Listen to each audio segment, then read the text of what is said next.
What's good, guys? M.V.K back again for the other review that I was definitely promised you guys.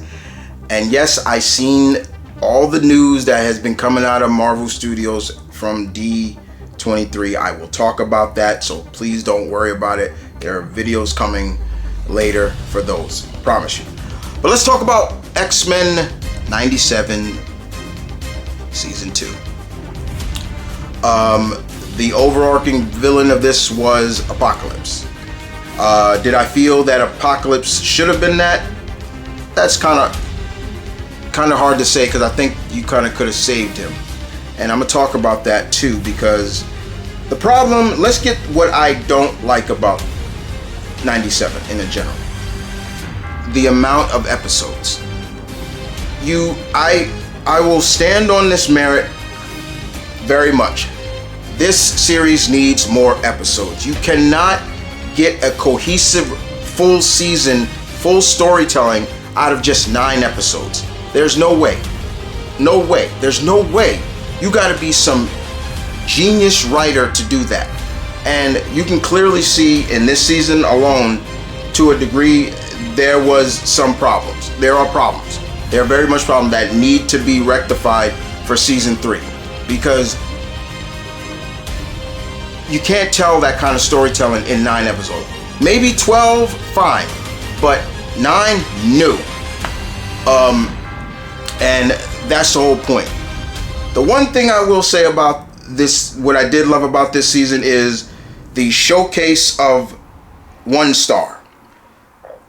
And to a degree, the real showcase, the real star showcase was my man, Kurt Wagner, Nightcrawler. Nightcrawler was the MVP of this season, and you can clearly see that the writers and everybody behind it really cared about doing this character justice, and they did. This character was done justice to the degree, because watching animated Nightcrawler, who's supposed to be the same Nightcrawler from the original series, they understand what this character. Nightcrawler is a great example. This Kurt Wagner is a great example of someone who believes in his faith, but does not let it rule him. Meaning that he does not take it. He's not an extremist when it comes to Catholicism, like Catholicism. He does not let it rule him or anything like that. He believes in it, but it's not his end-all be-all of what makes over his being. And I loved how they played him up in every episode that he was in. I really did like the fact that they broke up the teams and the X-Men affiliated. They brought a lot of X-Men affiliated adjacent teams into this season. For example, outside the X-Men, they brought their version of X-Force, the X-Factor, all this.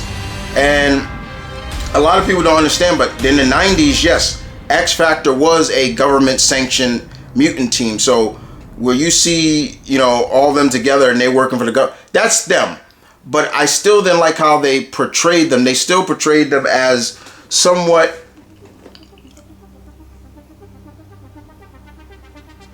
non-seeing, like they are, and I'm sorry for that pause, but basically, I'm trying to find that word. They're basically like, okay, yeah, we're doing the right thing for mutant kind, but we're locking up our own when there's really no just due for them. You understand what I'm saying? So, yeah, I had a problem with that in the general. I had a problem with the fact that none of the X Factor outside of Polaris leaving really had a real voice. Havoc didn't have a voice. I was like, Alex needs to talk more. There were some, and then when they finally brought in Cyrene, I was like, they brought her in at the end of the episode. I'm like, what the fuck? She should have been there already. Cyrene is basically Banshee's daughter. Her name is Teresa Cassidy. So that woman you saw screaming at the end, that's Banshee's daughter. So I was a little disappointed at. I found Cable's story to be fine to a degree of them, kind of showing young Nathan and seeing an older Rachel Gray, because that's who that was. That old woman, that was Rachel Gray. Basically, him showing that you're destined to kill Apocalypse and everything like that. I enjoyed that. Her X Factor was fine. I wish, Domino was on the team, because that Domino was on the team in the 90s. And we saw glimpses. I don't know why they didn't put Domino on the team and they went with Psylocke and Archangel. I was glad to see Psylocke get more screen time. But I heard people talk about, she looks like she's in her Kawana body but still has a British accent. I'm like, well, yeah, she's English. She's not. Even though, yes, in the 90s, why Psylocke looked Asian was because she was in the Assassin Kawana, Kwanin. I'm butchering her name. I know I am, but yeah. But I didn't mind that. But it just felt like they were. They should have used other members. They should have used the real X Force. There should have been.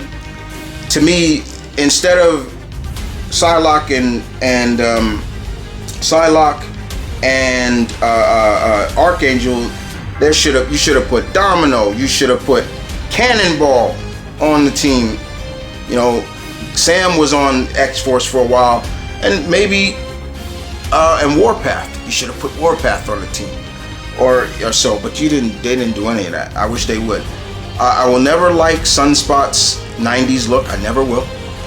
But I was good to see Roberto get some good shine. And Jubilee, in my opinion, the second best MVP, they really gave her a big push in making her feel different. She's not the little girl anymore. She's not a kid anymore. And I love that. I love that they gave Jubilee that nush. But the overarching story, like I said, I think they rushed it. They rushed a lot. And it felt rushed. You could tell. Like, they really felt like they didn't spend enough time in ancient Egypt with Ensabanor before he came Apocalypse, and trying to change him for the better. It was really cool to see Kang. It was really cool to see Kang the Conqueror. It was very interesting to see that we had a few deaths in there. I was a little shocked that they killed off a certain character, even if you haven't watched it. But yeah, and that was sick too, how they did. I was like, ooh. I was like, yeah, he dead. He not coming back. I thought he was, but he wasn't. But one dead character did, and we all knew he was. I said he was, but I didn't think they were going to go the route that they did with it, and that's Gambit. I knew he was going to come deaf, like he did in the comics, but the problem I had with it was that he wasn't really Apocalypse, Horseman of Death. He was Apocalypse, but they pulled the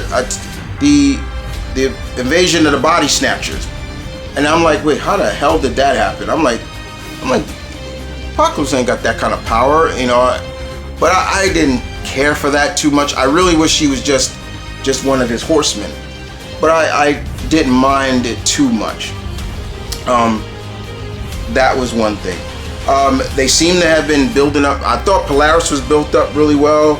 I love that they acknowledged that Magneto is her father. They didn't sugarcoat that. They didn't run from that. They didn't and we saw hints of it already, but I thought there would be more time where she would be able to connect a little bit with Professor about it, and then also go meet her brother and sister. We didn't get that. Hopefully they rectify that. I like that they rebuilt the school, as always, and Storm is now the headmaster, but I also felt like that kept Storm out of the story. Don't keep Aurora out of no story. Come on. They brought in X Corp. I was like, damn, they bringing in all this stuff. And that's where I was like, okay, I think y'all rushing that's where I started thinking, you guys are rushing things too much. Like, whoa, slow it down. And I think that was the reason for it. And I'm not a fan of Grant Morrison's costumes. And once I saw Cyclops and Jean and all of them, I'm like, ugh. I don't like the X jackets. I hate that look. I hate that look for them. I don't. But it seemed like they were also building up some kind of relationship between Bishop and Polaris, which never happened in the comics, but I was like, okay, we'll see where this goes. I thought Bishop was still portrayed primarily well. I'm still trying to figure out what is his mission being in the past, but it's good to see Bishop. They brought in Danger. They went, and that's another thing. I feel they're jumping too much from too many stories. Danger shouldn't have come in this series. I don't feel like, being that this is supposed to still be in the 90s, Danger doesn't come into the late 2000s. The Astonishing X-Men run, Josh Whedon introduced her, but it was still nice to see her, but it was like, so long, goodbye. My favorite episode was probably the trial, and we get to see Colossus back, and he's now with the Acolytes. And so they traded in the attack on Genosha for why he joined up with the Acolyte, instead of him being pissed off because of Illyana's death at the hand of the Legacy virus. Once I saw that, I was like, I see what they did. I'm like, yeah, they kind of did that. However, there are also points of this, I feel like the writers don't understand these characters' powers. Because I'm watching this, and they showing the flashback of Illyana with Colossus fighting the Tri-Sentinel, and on Genosha, and she just stands there and lets this thing kill. I'm like, I'm like, wait, what? And she's got the soul sword too, and I'm like, wait, whoa. She could easily port out of there, and I'm like, no. The only thing I can think of is that they're already gonna move it for her to become the Queen of Limbo, and I'm like, I think they rushed that. But I love that episode where we saw Crawler defending his brother, and we get more indication of why Grayton is the way he is. And in psychology, we see this as a progress. We found the point of origin of why he is the way he is. And you just hear, the disdain of what he feels for Sabretooth and Mystique. And it was really good to see Exodus, but again, y'all gotta stop killing off these characters when they are not even really getting going yet. You gotta chill with that. Like, that's not serving anybody anything. A certain character named Eric, different, but a character like Exodus, there are people out here who don't know a flying fuck about that character, and yet y'all killed him off just like that. I was disappointed, but I really liked that episode because really Crawler did his thing, everything about it, but more importantly, Crawler just showing like, don't let my quote unquote pacifist or my belief in my faith rule think I can't take you down, because he was at a point he could have killed his brother, and I loved it. I was like, yeah, that's Kurt. Yeah, that's him. Yep. So that was definitely not, in a nutshell, my favorite episode. The Brood episode. Let's talk about that. This was a letdown to me for a good reason. Not the Brood in general, but a letdown in the writing of the character of Wolverine and what they should have done. And this is where it comes down to more episodes. They didn't even scratch the surface of the aftermath of Fatal Attraction. And they had ample time that they should have done it, because people who know the story know what happened. When Logan lost his adamantium, when Magneto pulled it out of him, he started going through a transformation that was turning him into something Wolverine even himself was scared of. His mutation he started to go through another mutation. His heightened senses were kicking in.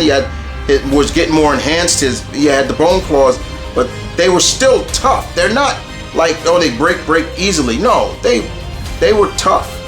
But he was going through, like, he became faster, he became more keen, and to the point where he felt it was controlling him, that he left the mansion because he was scared of what he was going to do. He almost became more animalistic, and it even was showing just the way he looked. They did not touch that, and that was something I was like, why did you not do that? Like, you really could have told the story with that, but they didn't. They went right to the point, and it really, to me, what I also didn't like about this episode was it made Wolverine look desperate, that he needed the adamantium. I was like, no, that's not. It felt too much like them pulling from the Fox Wolverine movie where he volunteered for the Weapon X program. No, he didn't volunteer for shit. That's how it felt like. And yeah, it was cool to see Maverick and all the people that are part of that, but they killed off someone else, and I'm like, what the fuck? Stop killing off everybody. There was no need for that. That's what I'm saying. Like, a lot of the kills, a lot of the deaths in here was just for shock value with no payoff. And I'm like, calm that down. Like, whoa, calm it down. Calm it down. There's no need for that. But I did like seeing the Brood. I was happy to see the Brood, because they tried to do the Brood in the original series, but it didn't work out. It was they called them something else, and you knew it was the Brood, but it was just like, no. I like that they had a lot of throwbacks in this, a lot of callbacks that if you remember and everything like that, from Ship and all that stuff. But still, you could tell this season was rushed, and they really need to calm it down. Even the end, of how they got how they, seeing X Factor and X-Force versus the X-Men, I thought was okay. I loved seeing Psylocke try to side blade Wolverine, and him just like, lady, get off, like, this brain is already messed up, you're not doing anything. I like that. I'm like, yeah, that would work pretty much. But I did not. I liked what they did with Rogue, her basically coming to the Celestial, because that definitely was the Celestial, and basically saying like, look, I will do anything for the person I love, and I'll just name your price.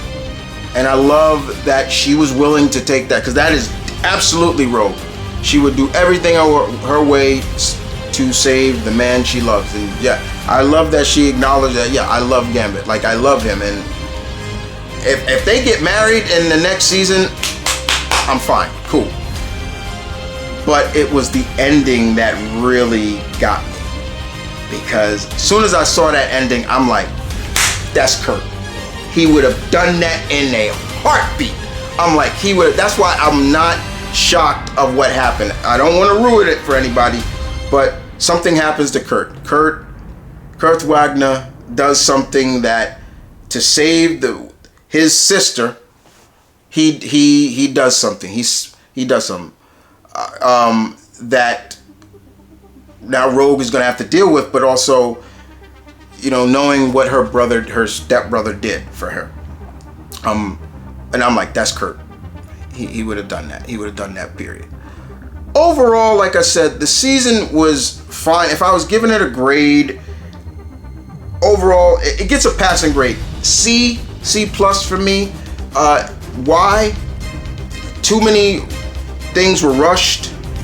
Too many deaths that mounted to nothing but shock value. Outside of Magneto's death, I was like, whoa, okay, now we're going somewhere with that. But again, they gotta showcase themselves better. I'm telling you right now, they need more episodes. You can't tell a story in 9 episodes. There's no way. And you can clearly see that. You can see that from it. The results is right there. Go watch it and you can see. I still am looking forward to the next season. and it ends on we get to see finally somebody else is coming back finally.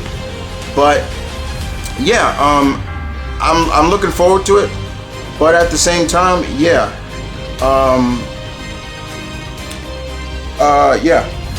there are things that needs to change. Are there X-Men that I want to return to the team next season? Or just, yeah, Iceman. Bring Bobby back. Bring him back. I don't care if Lorna's there, but bring him back. And y'all have got to do something with Havoc and Scott. They don't even know that they're brothers. Like, they need to sit down and talk. I need an episode with Corsair again, and they either Corsair brings them together and be like, that's your brother, that's your older brother, that's your younger brother. Hell, I don't even care if they bring in Gabriel, because since they want to jump around everywhere. But at the end of the day, they need more time. They need more episodes. You can't, I don't care. They need more episodes. 15, 12, 16 episodes up season, something. You can't tell a stories like this in that amount of time. Do I feel Apocalypse will be back? Kinda, I do. I don't think he's gone for good.